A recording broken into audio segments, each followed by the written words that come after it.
Her leg was pulled by Zombie Manny, and luckily Spears heard and shot Zombie Manny. Spears pulled Sun out and escaped into the tunnel. They opened the gun bag and each held a gun. As they prepare to shoot, sound is heard outside. Spears and Sun quickly hid. The people who came were not others. They were the remaining teammates. Spears and Sun quickly greeted them. Spears helped Rose and Lance sit down together. Sun went to William's side and asked about his foot. William explained that he twisted his foot when he ran away. It was an old injury and it was nothing serious. As everyone was asking each other about the situation, Carmen looked around in the back. There was no trace of Manny. Carmen asked Spears and Sun. They were the three of them who were responsible for stealing weapons. Spears and Sun looked at each other. They didn't take the initiative to say Manny's death. In this silent moment, a zombie's roar came from the outside.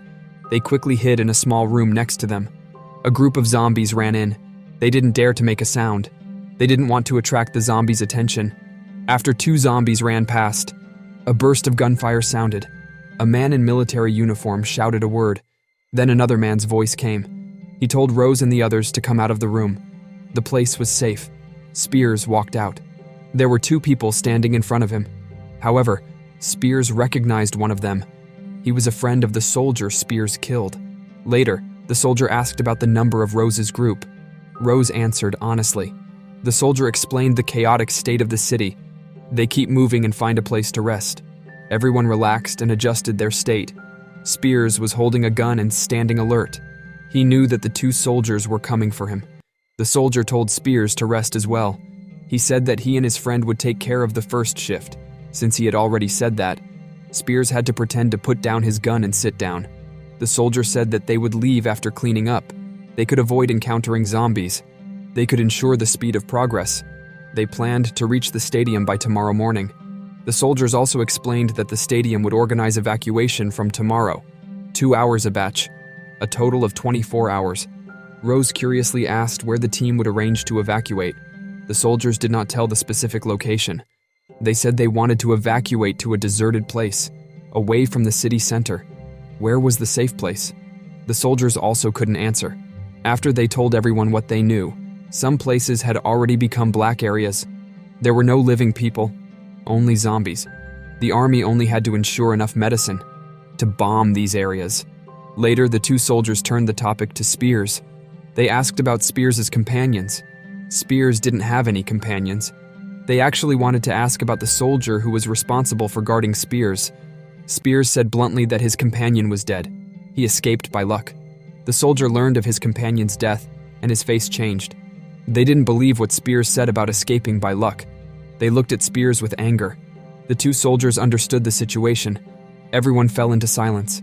They were all worried about their relatives in their hearts. Sun recited prayers in Korean. Regardless of the language barrier, the prayers deeply penetrated everyone's hearts. Most people's eyes were wet with tears. The soldier didn't say anything. He just waited for the bombing to end. It wasn't long before Rose woke up. Rose yelled for Spears, but no one answered. Rose hurriedly picked up her gun. Rose held her gun and followed the voice. She pushed the door and went out. She ventured forward by the light of a flashlight. In the darkness, her fear grew. Rose breathed feverishly. Soon she saw a big iron pressing down on a zombie. The zombie was not dead, but the big iron restricted its movement. Rose quickly walked past him. She shouted Spears' name. She walked in the direction of the sound she heard. Rose was walking very fast. She saw 3 figures in front of her. She caught up and looked. It was Spears and 2 soldiers. The soldier was holding Spears with his hands behind his back and pressing him forward with his gun. Rose wanted to stop the 3 of them. The 2 soldiers ignored Rose. They continued to press Spears forward. They told Rose that Spears was a very dangerous person. They would take him to a safe place. Then they would come back and join Rose's group. Rose had no choice but to follow the 3 of them. He called Spears' name. But what was going on? Before Spears could speak, the soldier told Rose that Spears was actually their colleague. Spears turned his head and explained to Rose that he was not the person the 2 soldiers said. Rose didn't fully believe him. She asked Spears if he was called Spears. Spears reluctantly denied it. The soldier directly revealed Spears' information. Spears' real name was James. He was a big liar. He was also a murderer. Spears knew that the 2 soldiers were not part of the army. They were stragglers. They were looking for a sum of money. They thought he had a clue to the money. That's why they wanted to arrest him. Everyone has their own reasons. Who should she believe? Should she believe Spears' words or the soldiers? Rose looked at Spears, who was walking in front of him. They looked at each other, and then Rose made a decision. She took out her gun and decisively shot the two soldiers in the head. The operation scared both Spears and Rose. They calmed down a little. The other members of the team had already woken up. They each filled their weapons with bullets. The noise of Rose and Spears' return. The 5 people in the house quickly prepared. They saw that only Rose and Spears came back. They asked about the whereabouts of the soldiers. Rose didn't tell them what happened. Spears simply told them that the 2 of them didn't make it. Then Rose told them to take their weapons and bullets. They were ready to leave. They loaded the ammunition and carried the guns back to the ground. When they looked around and observed the situation, the curly-haired man whistled at the door behind him. Soon a dog ran out of the building and stopped at the curly-haired man's side. The curly-haired man used a belt. The 6 people under him watched them go away. Lance asked loudly where the curly-haired man was going. The curly-haired man didn't seem to answer him. He kept walking away. The curly-haired man's departure didn't have much effect on the 6. They continued their journey through the city center. They saw the towering buildings in front of them. They walked steadily. Before the end of the world, the city center was full of people. How many zombies will there be after the end of the world? After a night of rest, the 6 members of the troop came out of the basement and reached the ground. They had to cross the city center and finally reach the stadium. Rose and Spears walked in front. William and Son were responsible for both sides. Carmen and Lance followed behind. They held their weapons and kept their formation slowly. At the same time, other survivors also emerged from different directions. They headed towards the city center. On the empty street, a zombie ran towards the survivors. They all fired. The sound of gunfire rang out continuously. The zombie was shot and was completely dead. Then another zombie ran out, but their fate was the same as the first. They fell under the gunfire of the people. It seemed that the more people, the stronger. They soon solved the zombie problem. Spears asked the 5 people in the team to continue. Carmen seemed to be having trouble. She did not respond to Spears' shout. She did not move at all. She clutched her chest. Then she vomited blood. Turns out she got hit in the chest while attacking the zombies. It turns out that more people is not a good thing. Carmen's condition made the survivors around her panic. They all consciously moved away from Carmen. The 5 people in the team also retreated and opened the distance. After a while, Carmen turned into a zombie. She pounced on the team members. Fortunately, everyone retreated quickly. Carmen started attacking strangers. At the same time, zombies were also running around from all directions. The survivors were caught off guard and were knocked down one by one. This caused more and more zombies to appear. The once neat team of survivors was thrown into chaos. They had to dodge many zombies. They all fled in different directions. The group was forced to split up. On one side, Spears brought Son and Lance along with the crowd. They climbed up the stairs. They arrived at the square in front of the office building. Not only do they have to dodge zombie attacks, they also had to watch out for bullets from the survivors who were shooting blindly. They didn't know if they would be unlucky. They will be wounded by human bullets.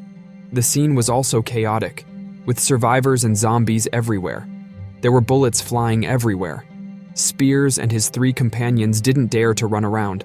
They could only lean carefully on the stone pillars at the entrance of the office building and move forward occasionally. They killed 3 or 4 zombies along the way. They avoided several waves of people. Spears, Son, and Lance managed to reach the other end of the office building. Spears quietly observed the situation. He thought the situation was safe. He ran through the crowd of people and reached a small street. Son also took the opportunity and ran after him. Since zombies suddenly appeared, Lance had to focus on killing the zombies in front of him. After he finished, he was blocked by the crowd. He had a better chance to rush over. Seeing his situation so chaotic, Lance didn't dare to stay in place. He ran around the other side of the office building. He ran away from Spears and Son. Seeing Lance running away, Spears and Son could only continue forward. Spears was responsible for clearing the zombies that came up. On the other side, Rose rushed to the front. William's foot injury. He barely followed Rose's speed, struggling to move forward. Even so, he still lagged behind Rose. He dodged while. When William solved the zombie hiding behind the wall, the bomb dropped by the bomber caused a big explosion. The strong air wave knocked William down directly. William was stunned. He fell to the ground. He couldn't get up for a long time. A burst of smoke came. William, who was not awake, heard a shout. It turned out that the group running in front of him found William's situation. She ran back and helped William up. She went forward with William. Lance's situation was not very good either. He ran all the way, but he bumped into a man at the corner. The rifle in his hand also fell to the ground. Lance wanted to pick up the rifle, but the man also wanted to get it. He was a step slower, letting the man get the gun. The man got the gun and naturally refused to give in. After all, the gun was an important tool for saving lives. The man raised his gun and threatened Lance. Lance immediately raised his hands, indicating that he gave up. He didn't want to fight with the man. Just as Lance was about to leave, the man was knocked down by a zombie behind him. The gun fell to the ground again. And there were more zombies running towards this side with their teeth and claws. Lance didn't care about picking up the gun. He ran forward. Gradually, there was a large group of zombies behind Lance. He also took advantage of the cars on the side of the road and skillfully outwitted the zombies behind him. Lance ran. A big smoke behind him also appeared. Lance stumbled. He couldn't stay still, so he stood up and ran again. Spears and Sun killed zombies that appeared along the way. They climbed the stairs to the overpass. When Spears asked Sun about the whereabouts of the others, William and Rose also came to the overpass from the other direction. They managed to meet up. Due to William's leg injury, Spears let the three of them go first. He stayed behind to escort them from behind. Spears struggled with the oncoming zombies. He was still caught by a zombie soldier. He saw the zombie's big mouth. Spears forcefully choked the zombie's neck. He couldn't bite Spears. Under the fight, Spears took the opportunity to pull out the pistol from his back. He shot the zombie's head twice. The number of zombies was too many. He solved one and more zombies came out on the stairs. Spears couldn't resist and had to retreat. Spears quickly caught up with Rose and the others. At this time, William's injury was very serious. He couldn't walk by himself. Rose and Sun dragged him and couldn't walk fast. This would only drag everyone down. William knew it. He begged Rose to kill him. William's request made Rose hesitate. He was a teammate who shared the same hardships. Seeing that the zombie group behind him was about to catch up, Rose finally got up the courage and gave William a shot. She ended his life. Rose ran ahead. They blocked the group of zombies with an iron fence held in place by a gun. They walked along the stairs to the center of the stadium. They looked all over the stadium. They didn't find anyone. Suddenly, at the opposite exit, a man with a gun came out. Rose and the others were immediately alert. They held their weapons and looked at each other. They observed carefully. They finally confirmed each other's human identity. Slowly, they put down their weapons. A little girl came out from behind the man. The girl walked down the stairs step by step. Rose looked at the girl's figure. She showed various expressions. She recognized the identity of the girl. She was her daughter, Anna. Anna also recognized her mother, Rose. She ran towards Rose with a smile. Rose's mission to find her daughter was finally complete, and the movie ends. This is the movie ending of Black Summer Season 1. Thank you for watching.